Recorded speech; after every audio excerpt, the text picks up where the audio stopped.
Your business is the acquisition and management, and you've got to that management, underline it, bold it, star it, whatever you need to do, is the absolute most key part of the property. Anybody can go out there and buy an apartment complex, but you've got to be able to operate it and operate it well.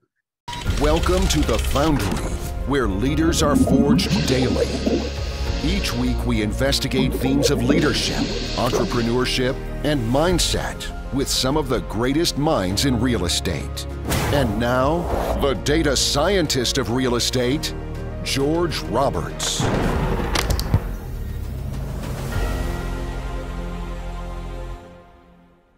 Welcome back, entrepreneurs. Today I have the pleasure of interviewing Sean Griffith, founder of TWT Multifamily. He's invested in over 3,000 units as a passive investor. That's over 15 separate investments, and over 300 units as an active investor as a GP. And with that, I'd like to welcome you to the show, Sean. Welcome. Thank you, George. Really appreciate you having me on. And it was a pleasure to meet you in person at the Dealmaker Live conference. That's right. We met each other twice at Dealmaker 2 years in a row. It's a great conference, had a lot of fun. Super fun to meet you and some other great people out there.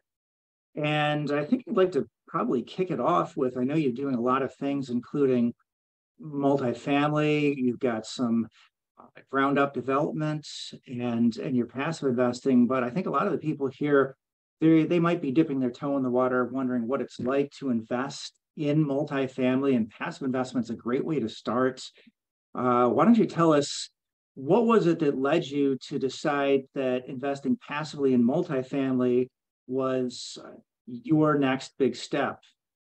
No, that's a great question. And I agree wholeheartedly that, investing as a passive is a great way to start. We got started 12 years ago.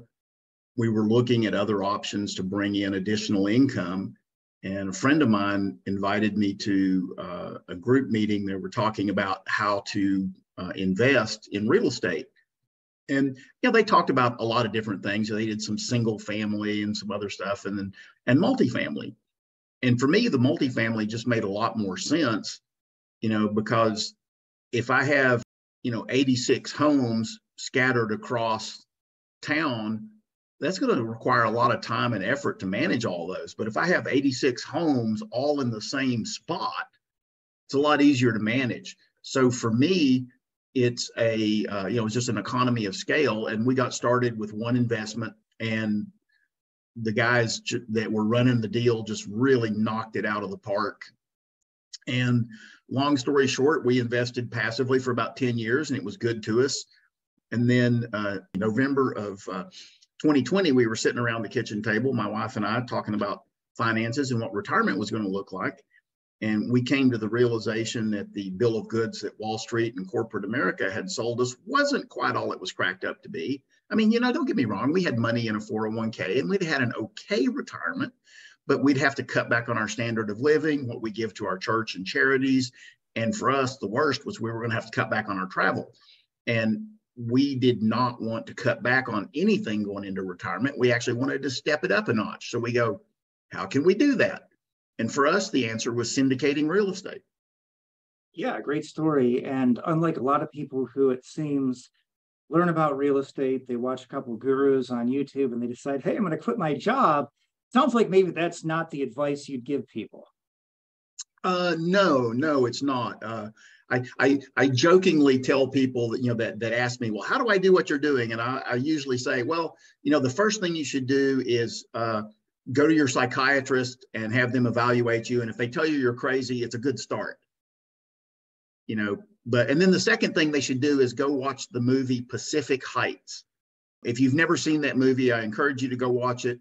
I'm not going to give you any spoilers. Let's just say it's a real estate horror movie. All right, good. Definitely have to check that out. Well, I love it. I think you did it the right way. Building a long runway and starting with passive investments, I think, is a great bridge. So why don't we talk about that bridge? So how did you go from being a passive investor to being an active investor? No, and yet another great question, George. So the kind of what prompted that was, like I said, the passive real estate had been good to us, and we were building up some, nice cash flow, but it really just the cash flow to get us to the point where we wanted to be able to retire a little early and not have to, work until we're 65 or 70 or 72, whatever the new retirement age is. We wanted to be able to have the option to walk away from our W-2 jobs, and just the passive income alone, it would have allowed us to do that, but it would have been tight. So we're going, how do we boost that? And, like I said, for us, the answer was to get into syndication as a general partner.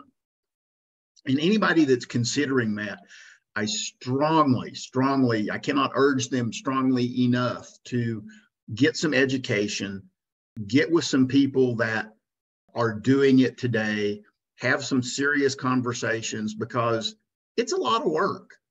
And you really need to know what you're getting. I mean, if you're doing it right, it's a lot of work, especially when you're getting started. Now, as you move along, we're going to be wrapping up our 6th syndication here probably in a couple of months. We just got a property under contract, and we've got a great team around us. So what we're doing is we're trying to build a team so that we can go out and find properties, get them under contract, and close on them, and then operate them. But we don't have to do everything, right? So one of the things I found in real estate is that it really is a team sport, and you've got to build a team around you. Yeah, I love it. A lot of the things you're saying, and it reminds me of, it's really a contrast to what I've heard from a lot of gurus. You say, hey, go out, talk to some people in the business, realize that it's work, and go get your head examined.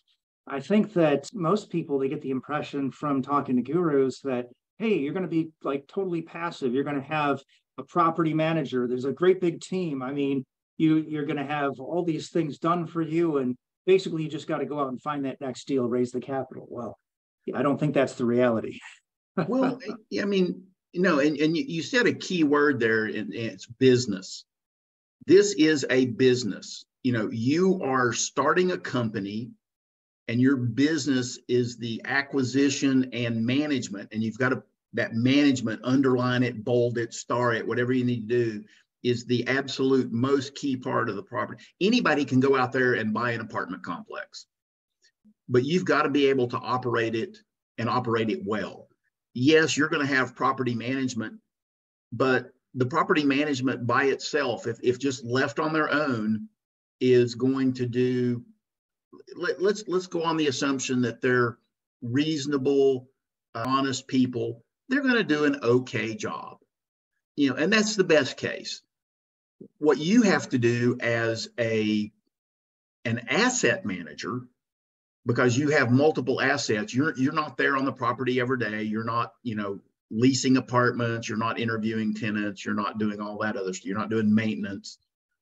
But you have to ensure that all that gets done, and you have to understand how that property management works so that you can properly incentivize the team that's on site what to do, because if, it's like if you put bonuses in place, if you only give a bonus for new leases, well, now you're incentivizing them to do new leases rather than renewals. And there's going to be, whether they're good people or not, they're going to be focused on getting new leases. And they might, flex on some of your requirements for new tenants in a way that you end up getting some undesirable tenants. Yeah, another direction I like to take that is there's a big difference between property management and asset management. Now, I know an experienced syndicator like you've been in the business for many years. You understand that difference, but maybe for some of the newer people, what is the difference? What are you doing as an asset manager, and what is your property manager doing for you? Well, so taking that up even another level, I would say, even though, yes, I have some experience, I'm always learning. That's one of the things I love about this business is, there's always something new to learn. But from the difference between an asset manager and a property manager, the property manager is responsible for the on-site day-to-day operation of the property. The cleanliness, the curb appeal, making sure the maintenance guys are doing their job. So they're kind of like your middle management, right? And then if your property's big enough to where you have a property manager and a leasing agent, well, now the leasing agent is responsible for doing a lot of the, meeting people at the door and getting the leases signed and doing the, some of the checks that need to be done for the tenants. The property manager needs to walk the property every day. You can't just sit in the office on your butt all day. You've got to get out and, be actively involved in the management of the property. An asset manager is really responsible for the business operation of the property. You've got to look at things like your capital improvement budget. You're taking the longer term view of how do I take this asset from where it is today and follow our business plan. For example, the first property that we bought, one of the key things in our business plan was to replace all the sliding glass doors with a nice insulated French door, because most of the sliding glass doors, if they worked at all, were very difficult to operate.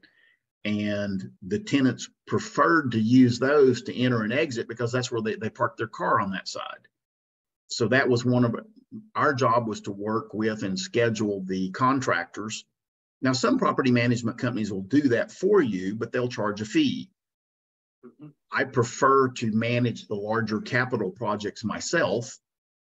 Now as we get a little bigger and we start having more properties and more capital projects going on, the deal that we just got under contract is going to be a very heavy lift. We're going to put over $3 million of capital improvement into that property. One of the partners has a background in construction management, so he's going to be picking up a lot of that. Yeah, and some great points there. When you deal with a property management company, there are different levels of service that you can get. And if you don't have crews in the area, or if there's not a heavy lift, often makes a whole lot of sense, just let them run it. And they're going to do that for a premium, but it may be a lot cheaper than you getting established in the area and running a small job. Those big jobs, certainly there's going to be some economies to actually get in there and manage it yourself and make sure that it's done right, particularly for a big job. And again, yes, I think you defined very nicely the difference between your property manager, your asset manager. Your asset manager, yes, that actually is the executive level role. You're really orchestrating the big picture there. You're setting the business plan and making sure that it gets executed. And that's something that really only you as the owner can do. I like how you say that, these people, I'm sure they're good people, but what are they going to do if you don't get in there and have that asset management plan and run it? Because look, you can't expect the property manager to have a vision for the property. They're not the one who went out there, raised the capital, chose the asset, had the vision, right? That's not their job. They're there to report back to you every day, or every week, I should say, every day. Wouldn't that be nice? Every week or every and get back to you and let you know, like, hey, this is our occupancy. This is the number of leads we've got coming in. This is the asking rent. These are the concessions we're offering, and help you understand what's going on the day to day. So yeah, very good. And I hope that was illuminating for our listeners. Well, now we've talked a lot about the role of being a GP, but it's not for everybody. Why would you recommend everybody go into this? Well, if they're really serious about owning their own business and they're really willing to put in the time and the effort necessary, I would certainly tell them to consider real estate. It's one of the best wealth creation and wealth preservation vehicles on the planet. But as far as everybody doing it, no. Right. Yeah. So don't listen to those gurus that say, hey, it's the best business in the world. Get in right now on the ground floor. Maybe not, but yeah, it's definitely a business. Definitely a business. Well, and the other thing to point out is real estate is not a get rich quick scheme.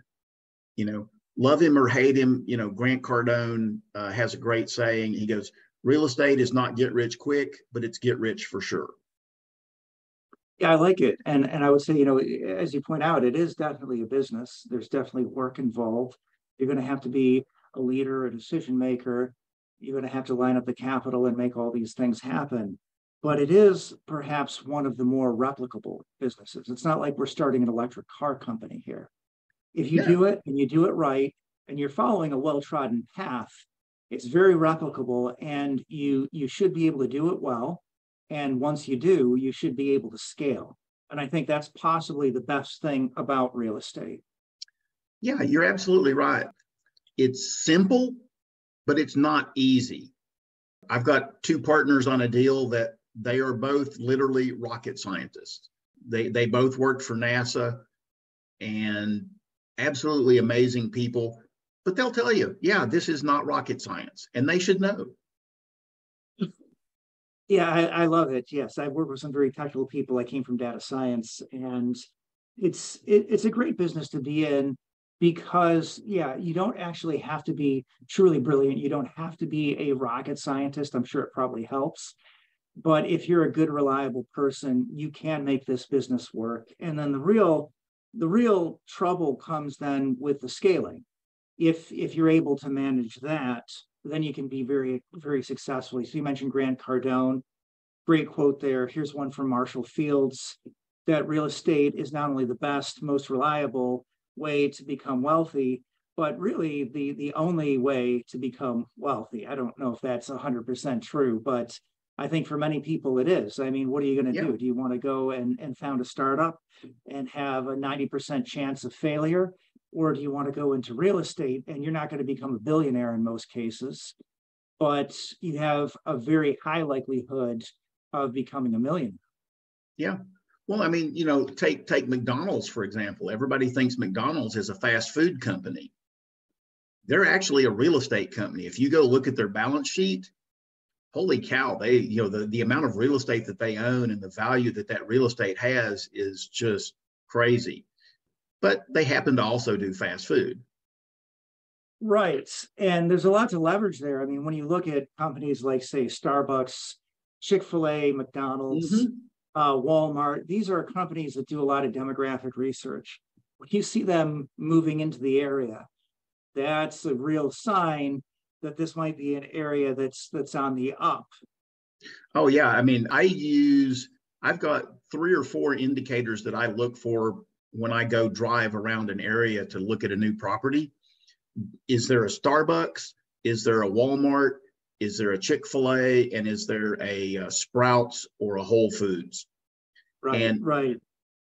because those guys employ a lot of really smart people like you that go and crunch all this data and do all this, research and forecasting. And I'm going, one of them might be wrong, but if I've got 2 or 3 or 4 of them in the area, I'm going, there's something in this area that's going to be happening.